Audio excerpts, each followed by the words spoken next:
What is up, everybody? Welcome to your Monday mortgage market meeting with myself, Sean Grapevine. I am a co-branch manager in the Atlanta, Georgia branch of UMortgage, and I am joined this Monday, as with every Monday, by the Sultan of SLAs, the king of collateralized debt.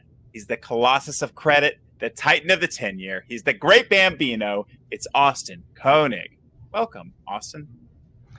Thanks, Sean. Thanks as always. It's always great talking with you on a Monday morning, and quite the week we have to cover ahead of us. And we had a lot of drama last week, huh?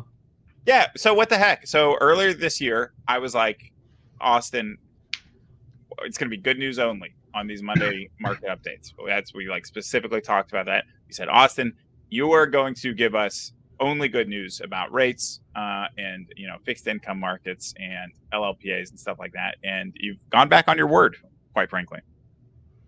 Yeah, I think you can just rest all the blame directly on me. I think it's just solely my fault here. But I think when we kind of talk about what we saw last week, we saw rates go up kind of in a continuous manner, right? Not really too much relief. It's not snuggled in there to any day or anything like that. It's all kind of just upward movement of rates, right? So, we had a big jobs number on Friday after, the Fed that met that prior Wednesday. And I think what we saw really to follow and this past week was a lot of further digestion of what happened, right? We're thinking about data and just kind of a lot of different things that go along with the Fed's next decision in terms of rate hikes and where they want to go. So I think a lot of repricing happens is what we kind of saw. It's just a matter of, all right, it looks like the job for the Fed is not done. The market kind of repriced to show another hike possibly on top of, we thought somewhere between 4.75 and 5 was, the Fed funds rate prior to the jobs number. That's what we're talking about when we're recapping what Jerome Powell is saying. Now that's kind of raised to about another 25 bips. So a lot of 5.25 is kind of the target in this sense. Now, how does that change? Has Powell actually said that, or that's just what the markets are assuming? He's sort of led on that that's a possibility. Did he come out and say it, or are the markets just assuming, he's kind of being like a little bit, obviously dour about the prospect of inflation cooling quickly? So yeah, what has he actually said? So I think what he says is he doesn't, give it clear as day, complete black and white, saying, after this jobs number, that means 2 more rate hikes, bar none. Like that's not like what he says. He says, in very kind of long sentences and kind of vague descriptions, but he's just kind of saying like these job numbers or the lack of weakness I see in the labor market kind of yields itself to say, hey, we probably still have inflationary pressures here, and I don't think the job's quite done yet. The thing is, he's bluffing. It's a bluff. It's a bluff. I played enough poker. Matt Gouget, he support me on this. This is he's pot committed. He's got to continue the bluff, right? I mean, I think you kind of have to say that too, because when we're looking at what they've done in the past, is they don't want to be wrong. Like they don't want to fold, quite early here. They don't want to fold because they kind of need some more cards to turn over, I guess. I'm trying to get full into the poker mode here, even though I'm a poker player. But yeah, like we essentially have a Fed that does not want to fold, at the willingness of the market. And they're just going to continue to say, hey, like, we think that there's still too much heat in the jobs market. Sure, inflationary, measures can be going down. They did recognize that. The thing is, they recognize that, and they're not saying, hey, we're not going to do 50 bip or 75 bip hikes to try to counteract inflation. It's just a matter of we're not pivoting anytime soon in terms of going to cut rates. We have not for sure seen the high peak of the Fed funds rate, it sounds like what he's saying. But hey, we have a CPI number that comes out tomorrow morning, and that could really help us determine, what is truly the Fed going to do. But that doesn't help the jobs number at the end of the day. And so it's going to be kind of a counteracting thing, because the two things that the Fed has to pay attention to in this world right now is the jobs number and inflation numbers. And we have two things, but one of them is not looking the way we want it to if we want rates to go down. And that's the jobs number. Inflation, if that also looks bad, that's a double whammy at that end. Sure. But had great inflation prints over the last 3 months. If this one is good, or lines up with expectations, right? So like another significant drop. It seems like maybe people will start to believe the narrative of a soft landing, like that they might, like, this would really help. I mean, the fear seems to be, right, if jobs are too good, how are we ever going to get inflation under control? People needing higher wages pushes costs higher, which pushes wages higher, which pushes costs higher. It's an unending circle there. But like, it seems like in corporate margins and stuff like that, there's actually plenty of room to absorb higher salary costs, and maintain similar price structures, from some of the reading I've done. So like, I'm hoping that like people start to believe the soft landing thing, that like nobody can quite like pinch themselves awake to believe is actually happening, right? Like everybody talks about it, everybody wants it, and nobody wants to say it's happening until they can be sure it's happening. But a good CPI print tomorrow is like it could be a harbinger of a soft landing. Is that right? It could be, yeah. No, that's the thing, is the Fed's already recognized deflationary actions are kind of happening. Good. They're actually recognizing that CPI numbers are looking better. But the thing is we need that to continue, really. I would really hope for inflation to be even below what the expectations are in terms of, I think 6.2 is the headline expectation, or like a 0.5% month-over-month growth.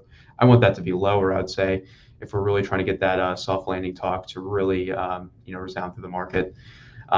But I guess another thing to pay attention to for this week, I mean, we have a couple other economic data pieces that come out, but that's the main one that we want to pay attention to. But LLPAs, I want to talk about that real quick.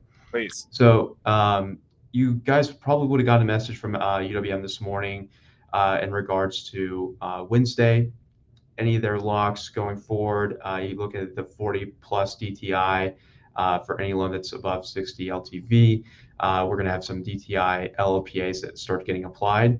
And this is kind of coming to fruition through multiple different lenders, in different formats. But for example, Windsor just came out with a message this morning about, I think, 60 and 90-day locks that are going to be, having this applied starting today. And it kind of goes on a step method. And once we get to like the 227 mark, it's on 45-day locks. And, I think that's at March 1st or something like that is when all locks get applied to that. And the expiration date, that is kind of the magical one here, is sometime in early April for each lender, because essentially May 1st is when that actually takes effect at Fannie and Freddie. And so they need to sell that loan to Fannie and Freddie before then to be able to get the non-DTI LLPA pricing, essentially. So they're going to pass it on to the consumer as long as they know kind of like, hey, this is going to fall behind this. Sure, there might be some where they kind of charge you extra, but this is all in anticipation for our kind of new normal. The NBA is actually pretty adamant against this, and kind of, really pioneering like, hey, like, we don't want to see this, and try to lobby for that to be taken away. It doesn't mean it's going to happen, and we're going to have to ride with the reality we have right now. So this is something that's going to be coming up here. And the lock desk team will be doing some analysis here this week to make sure that any locks, especially the longer term locks that we see, anything that's expiring in your pipeline in April, we'll be probably taking a look at that and letting you guys know if there's anything that we should be concerned about, or any sort of DTI LLPA that it could be eligible for, barring anything extreme. So we would definitely want to take a deeper dive into some of these loans this week and make sure that we are keeping you guys informed, make sure that you know what's going on in your pipeline, and we can make the proper adjustments as needed. But Just keep in mind, anything April lock expiration, that's probably something that's either bumping up or past that cutoff for having DTI LLPAs. And where does the DTI LLPA start at? What DTI? It's 40 or above. I think really it's 43, but I think a lot of this is kind of the tough part about DTI LLPAs is it depends on how you underwrite it, right? Like at the end of the day, there is some interpretation that can be had in income and debts, right? So like sometimes it might be marginal, but marginal on the border is a very important thing to be concerned about, right? So that's kind of traditionally we've had just LTV, which obviously doesn't change during a transaction unless like somebody means it to, and credit score, which doesn't change during a transaction unless like everybody like knows why it's happened. Like you either have to repull or it's gone up because you've rescored. So this is one of those situations where it's like you might not know, like a self-employed borrower, you might not know what the lender thinks their DTI is until you're a week after having gotten the contract, or maybe even longer. So I think it's really like two things. One, be super careful and also be conservative, and also be an expert to your client, and also relay this to the agent saying, hey, this is where they're at. What's the it's not a huge, what's the hit? What are the hit ranges on the LLPS for the DTI? Let me pull that up. I think it's generally it's not a huge hit, I would say. I think it's around like the 25 bip mark. I'd have to pull it back up. I think so too. So in that case, right? So if you're on this 25 bips, right, like precipice or whatever, when you're sending fee sheets, send it at the most conservative. Obviously, we always want to under promise and over deliver and say, hey, look, we're going to try and get you, put it in dollar terms, right? So for a $300,000 loan, we're actually going to try and get you a $750 discount to what we just sent you, if we can like figure out how to represent your income in such a way that it gets you under a certain DTI level. My team's going to work super hard on that. It is a long process, so we're sending it to you this way, but we think we're going to be able to get it down, rather than just putting it in at the lowest and hoping it goes through. That also, right, because like if it doesn't, then you look like you lied. And also it prevents people, if they're shopping, right, you've given them deeper knowledge about how this works. And also, it shows like the difference between you and another lender is like they might have just done less due diligence than you. And it doesn't, 25 bips is rarely gonna swing somebody between two lenders anyway, especially if you load them up with the information they need about why it's happening and what you're doing to sort of combat it and take their side on it. I know a lot of like pricing engines, right? A lot of brokers, they just go straight to Loan Sifter, and it's already got DTI like automatically filled in at 33% or something like that. So a lot of people are probably going to be mispricing this if they're not going in and manually adding DTI to the pricing engine. We're lucky with Arrive, where like it goes straight from the loan app into our pricing engine. So you might be up against some people who are miscalculating it, and it just allows you to be the person saying like, hey, I know exactly how this works. I know how the secondary market works. Like this is why this is this way, and here's what we're going to do to try and win for you. So it's an excellent opportunity to become the expert and win like stickier business. No question. I completely agree with everything you said, Sean. And just to follow up on that question you had about how much is it, 25 bips is where it starts, and that's at 16 above LTV. We kind of mentioned that already. Once you get to 75, it goes to 3/8, so 0.375 is what the hit is. So it doesn't get any higher than that in terms of DTI, so it's not like it goes up to half a point when you're at 90 plus LTV. It's just either 3/8 or a quarter point hit for anything above 40. Man, you are free to feel frustrated about it, though. It's a dumb change. But any wrinkle, that's good for us. It's good for us, like, because compared to everybody else, what other companies are out there having a conversation like this, telling people how to adjust to it and making sure that they know. Most people are just getting an email, not really understanding how that affects them and moving on with their lives until it screws them, and then they're like, hey, what happened? So definitely worth getting ahead of. No question. Well, I think it's a great conversation to have. Sean, did you have anything else for today? No, I think that's it. So we have CPI tomorrow at 8:30. It's going to be huge. Remember, like we think it. Well, I don't know why I think, but I think it's going to be good news, and I think it's hopefully should relieve some pressure from the market, but it could just as easily be bad news and increase pressure on the market. So if you have a loan today, if you like it, or even if you don't like it, lock it. And with good news tomorrow, maybe we can do a float down or a new lender because the things tend to get worse a lot faster than they get better in rate markets.